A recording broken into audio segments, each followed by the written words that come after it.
ಶಿಲೆಯಿಂದ ಶುರುವಾಯಿತು ಬದುಕು, ಮನುಷ್ಯನ ಮೊದಲ ಚಿಂತನೆ. ಕಲ್ಲಿನ ಮೇಲೆ ಮೂಡಿತು ಆಯುಧವಾಗಿ ಹಿಡಿದ ಶಿಲೆ, ಅಲ್ಲೇ ಜನ್ಮ ಪಡೆದಿತು ನಾಗರಿಕತೆ. ಕಾಲ ಬದಲಾಯಿತು, ಶಿಲೆಗಳು ಮಾತನಾಡತೊಡಗಿದವು ಇತಿಹಾಸವಾಗಿ. ಅವು ಹೇಳುತ್ತವೆ, ನಾವು ಬಂದ ದಾರಿ, ನಾವು ಸಾಗಬೇಕಾದ ದಾರಿ. ಮನುಷ್ಯನು ಮೊದಲು ಬದುಕನ್ನು ಕಲಿತದ್ದು ಪ್ರಕೃತಿಯ ನಡುವೆ. ಹಳೆಯ ಶಿಲಾಯುಗದಲ್ಲಿ ಕಲ್ಲು ಅವನ ಆಯುಧವೂ ಅವನ ಸಹಚರವೂ ಆಗಿತ್ತು. ಕಲ್ಲು ಮೌನವಾಗಿತ್ತು, ಆದರೆ ಅದು ಹೇಳಿದ ಕತೆ ಇಂದಿಗೂ ಮನುಷ್ಯನ ಬದುಕಿನ ಬೇರುಗಳನ್ನೇ ತೋರಿಸುತ್ತದೆ. ಶಿಲೆಗಳು ಮಾತನಾಡುವುದಿಲ್ಲ ಎಂದುಕೊಂಡರೆ ಇತಿಹಾಸ ಕೇಳಿ ನೋಡಿ. ಅವು ಹೇಳುತ್ತವೆ, ನಾವು ಬಂದ ದಾರಿ, ನಾವು ಸಾಗಬೇಕಾದ ದಾರಿ. ಶಿಲೆಯಿಂದ ಶುರುವಾಯಿತು ಬದುಕು.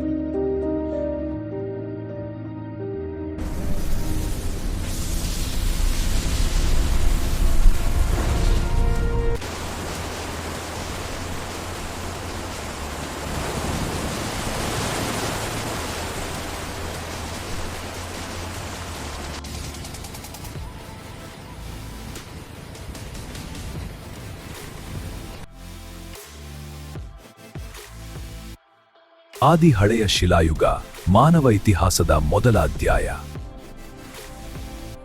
ಇದು ಆದಿ ಹಳೆಯ ಶಿಲಾಯುಗ, ಮಾನವ ಇತಿಹಾಸದ ಮೊದಲ ಹಂತ. ಇತಿಹಾಸ ಶುರುವಾಗುವ ಮೊದಲು ಬರವಣಿಗೆಯೂ ಇರಲಿಲ್ಲ. ಶಿಲಾಯುಗ ಮತ್ತು ಲೋಹಗಳ ಯುಗವನ್ನು ನಾವು ಇತಿಹಾಸ ಪೂರ್ವಕಾಲ ಎಂದು ಕರೆಯುತ್ತೇವೆ. ಭಾರತದಲ್ಲಿ ಅತಿ ಪುರಾತನ ಕಾಲದಿಂದಲೇ ಮಾನವರು ವಾಸಿಸುತ್ತಿದ್ದರು. ಅವರು ಉಪಯೋಗಿಸಿದ ಕಲ್ಲಿನ ಉಪಕರಣಗಳು, ಬೇಟೆಯ ಆಯುಧಗಳು, ಬದುಕಿನ ಗುರುತುಗಳೇ ಅವರ ಇತಿಹಾಸವನ್ನು ನಮಗೆ ಹೇಳುತ್ತವೆ. ಆದರೆ ಭಾರತದ ಮೊದಲ ಮಾನವ ಎಲ್ಲಿ ವಾಸಿಸುತ್ತಿದ್ದ? ಈ ಪ್ರಶ್ನೆಗೆ ಇತಿಹಾಸಕಾರರ ನಡುವೆ ಒಂದೇ ಅಭಿಪ್ರಾಯ ಇಲ್ಲ. ಕೆಲವು ಇತಿಹಾಸಕಾರರ ಪ್ರಕಾರ ಹಿಮಾಲಯದ ಶಿವಾಲಿಕ್ ಗುಡ್ಡಗಳು ಮಾನವನ ಮೊದಲ ವಾಸಸ್ಥಾನಗಳಲ್ಲಿ ಒಂದಾಗಿರಬಹುದು. ಮಾನವನ ಉಗಮ ಜಟಿಲ ಕತೆ. ಭಾರತದಲ್ಲಿ ಇಂದು ಕಾಣಿಸುವ ಮಾನವನು ಒಂದೇ ಜನಾಂಗದ ಫಲವಲ್ಲ. ನೀಗ್ರೋ ಜನಾಂಗ, ಮಂಗೋಲಿಯನ್ ಜನಾಂಗ, ದ್ರಾವಿಡಿಯನ್ ಜನಾಂಗ, ಆಲ್ಪೈನ್ ಜನಾಂಗ ಇಂತಹ ಹಲವು ಜನಾಂಗಗಳ ಅಸ್ತಿತ್ವವೇ ಮಾನವನ ಉಗಮದ ವಿಚಾರವನ್ನು ಇನ್ನಷ್ಟು ಜಟಿಲಗೊಳಿಸುತ್ತವೆ. ಇದರಿಂದ ಒಂದು ವಿಷಯ ಸ್ಪಷ್ಟವಾಗುತ್ತದೆ, ಭಾರತದ ಇಂದಿನ ಜನಸಂಖ್ಯೆ ಒಂದೇ ಜನಾಂಗದಿಂದಲ್ಲ, ಅದು ಹಲವು ಜನಾಂಗಗಳ ಮಿಶ್ರಣದ ಫಲ ಎಂದು.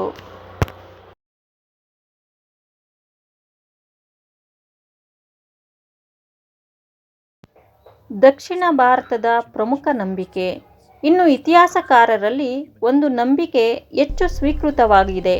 ಅದೇನೆಂದರೆ, ದಕ್ಷಿಣ ಭಾರತವೇ ಮಾನವನ ಮೊದಲ ವಾಸಸ್ಥಾನಗಳಲ್ಲಿ ಒಂದಾಗಿದೆ. ಇಲ್ಲಿನ ಅರಣ್ಯ ಪ್ರದೇಶಗಳು, ಕಲ್ಲಿನ ಉಪಕರಣಗಳು ಈ ನಂಬಿಕೆಗೆ ಆಧಾರ. ಇತಿಹಾಸಕಾರರ ಅಭಿಪ್ರಾಯದಂತೆ ಸುಮಾರು 1,50,000 ವರ್ಷಗಳ ಹಿಂದೆ ಮಾನವ ಈ ಭೂಮಿಯ ಮೇಲೆ ನಡೆದಾಡಿದನೆಂದು ನಂಬಲಾಗಿದೆ.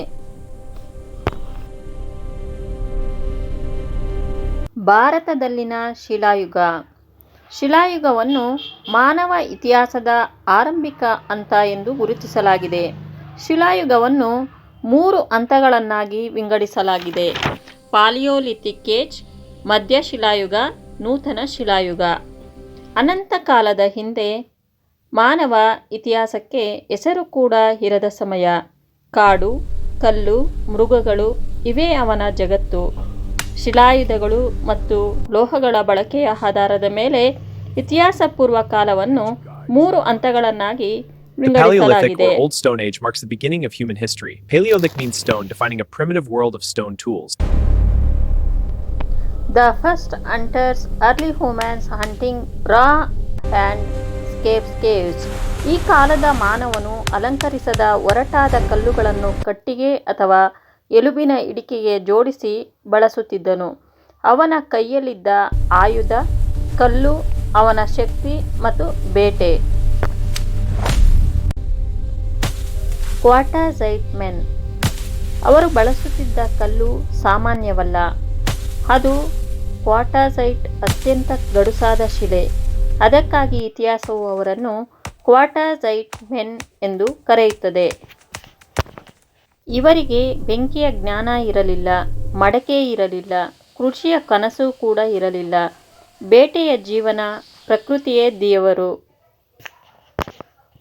ಇತಿಹಾಸಕಾರರ ನಂಬಿಕೆಯಂತೆ ಈ ಕಾಲದ ಜನರು ನೀಗ್ರೋ ಜನಾಂಗಕ್ಕೆ ಸೇರಿದವರಾಗಿದ್ದಾರೆ.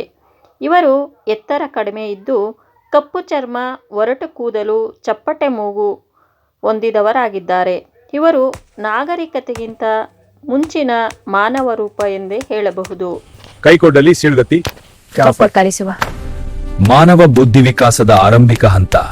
ಪ್ರದೇಶ: ಅತಿರಂಪಕಂ ತಮಿಳುನಾಡು, ಸೋಹಾನ್ ಕಣಿವೆ ಪಶ್ಚಿಮ ಪಂಜಾಬ್, ನಾಗಾರ್ಜುನಕೊಂಡ ಆಂಧ್ರಪ್ರದೇಶ, ಪಹಲ್ಗಾಮ್ ಕಣಿವೆ ಕಾಶ್ಮೀರ, ಥಾರ್ ಮರುಭೂಮಿ ರಾಜಸ್ಥಾನ, ಹುಣಸಗಿ ಕರ್ನಾಟಕ. ಎಚ್ಚರಿಕೆಯಿಂದ ಮುಂದೆ ಸಾಗಿ, ಬೇಟೆ ಸಮೀಪದಲ್ಲಿದೆ. ಒಟ್ಟಾಗಿ ಕೈಗೊಳ್ಳ. ನೋಡಿ, ಇಲ್ಲಿ ಹಣ್ಣುಗಳು ಬೆಳೆದಿವೆ. ಸಿಹಿ. ಒಳ್ಳೆಯದು, ಸಾಕಷ್ಟು ಸಂಗ್ರಹವಾಗಿದೆ.